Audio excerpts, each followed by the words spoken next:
So for day 55 EOC bell ringer review, we are going to go over these problems. So a Redbird cab company charges for rides based on the equation y equals 0.42x plus 2.25, where x is the number of miles a passenger travels. What is the mean of the slope? Or the meaning of the slope, sorry. So remember, this is mx plus b. So again, as a reminder, this is our slope. This is our y-intercept, starting point. Some other reminders as far as slope, remember, is rate of change. It's rise over run.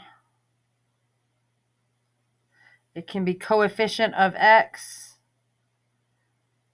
And all of these things are referring to the m value in that linear equation. So in this case, it's asking, what does 0.42 mean to this equation? So the cost of traveling 0 miles would be that non-negotiable cost. So this is going to be your y-intercept or your starting cost. So as soon as you get in there, it's going to cost that much if you travel nowhere. And that would be plugging that 0 in the place of x, which would get rid of my 0.42. The number of miles traveled, that should be the x itself. So this is the x value, referring to this x value here. The total cost of the trip would be your y value when we're done with it. So last but not least, what we're left with is the cost per mile traveled. Remember, per mile, per whatever, each mile traveled and things like that is slope. So as soon as you see per, 9 out of 10 times, that's a good guess it's going to work. All right, so the graph f of x equals 3x minus 4 was replaced with the graph of g of x, which is shown below. What is the difference in the slopes of the two equations? So in the first equation, our slope, so f of x, slope is equal to 3. G of x, we got to count it. So we have a starting point. There's another one, another one, another one. So we're going to count it. It's a rise of 3, run of 1. Check it again. Make sure we have more than one little stair that matches. So yep, so that's a 3 to 1. And this is decreasing as I look left to right. So it's going down. So as my x values increase, my y values decrease. So that means it is a negative function. So g of x's slope is negative 3. And so if you think about a number line, 0, 1, 2, 3, 1, 2, 3. So negative 3 to positive 3, that's 1, 2, 3, 4, 5, 6. So it should be 6 in this case. So what is the difference of the two slopes? Would be 6 total. All right, the prom committee sells t-shirts. Here's a systems equation. Got a lot of feedback on last week's work that these were still pretty hard, so make sure you're writing this down. The prom committee sells t-shirts to raise money for prom. The profit from sales of 80 short sleeve shirts and 100 long sleeve shirts is $320. Profit from sales of 80 short sleeve shirts, short sleeve t-shirts, and 75 long sleeve t-shirts is $270. How much profit do they earn for each short sleeve t-shirt? So to set up these two equations, the two things we're comparing our variables is we have short sleeve and long sleeve. So because my L's and my S's are going to look kind of crazy, in this case, I am going to call this X and this Y, and I'm just going to be really careful. So the first one is going to be 80 short sleeves plus 100 long sleeves is equal to $320. Then 80 short sleeves plus 75 long sleeve is equal to $270. Now, you need a top and bottom set, so both x's or both y's, to be the same number with the opposite power. So not, because we're going to add straight down. So every time you're going to add. So if I add right now, nothing's going to cross out. So I'm going to multiply, and I'm just going to do the top one through by -1. And that changes everything in there. So it's going to give you a negative 80x, a negative 100y, and a negative 320. Now I'm going to focus on just these two, and I'm going to add straight down. So 80 plus a negative 80 is going to give me 0x, so those cross out, so we're good there. 75y minus 100 is going to give me 25y equals 270 minus 320. 270 minus 320 gives me a negative 50. We need to solve for y, so we're going to divide by negative 25, divide by negative 25. y is going to equal a positive 2. Now, y is our long sleeve, so long sleeve is 2. That is not what the question asked for. The question asked for short sleeve.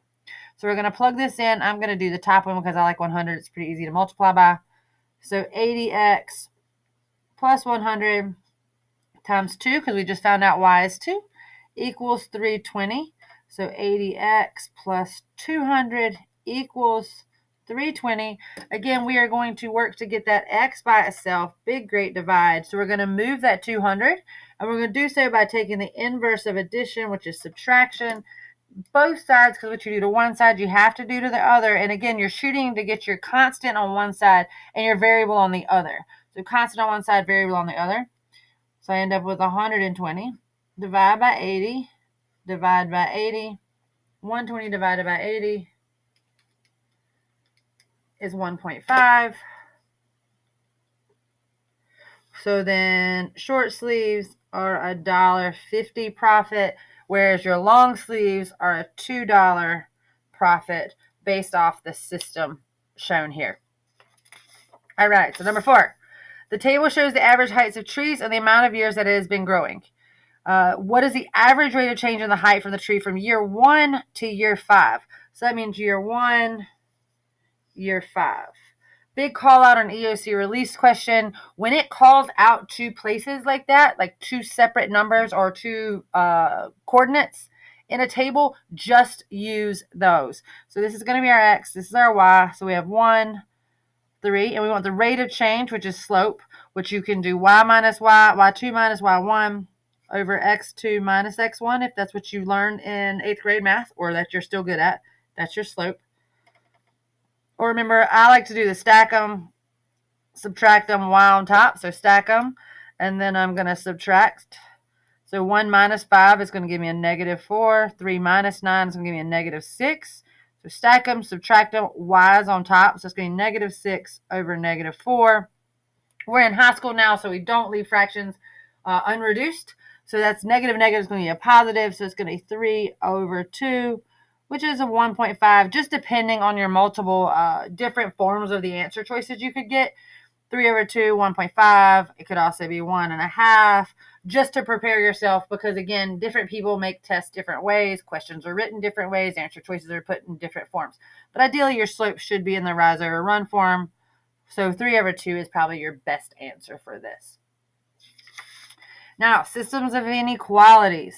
So you're going to pay attention to things such as greater than or less than, equal to, or the lack thereof an equal to. Because remember, if it is an equal to, anything with an equal to is a solid line. Versus less than or greater than is going to be a dashed line. So both of these are equal to, so we can go ahead and get rid of the choice B and choice C, period.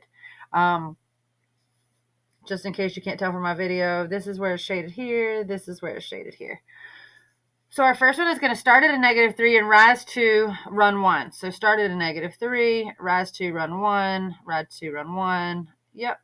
So that line's good. Start at a negative 3 again. So that didn't differentiate for us. And then it is going to be shaded down. So relative to our y-axis, and in this case, it just shows the overlap, but that means it's going to go this way because that's where the y values get smaller, is down. It appears this one was shaded up, and if you're thinking about relative to your y values, that's where they get larger. So then our answer should be A here. But just to finish out the conversation, our second one is greater than or equal to, starting at a positive 2 with a negative 3 down slope, which is good here. And we have it there as well, so it's all the way down. And it is a greater than, so it was shaded up.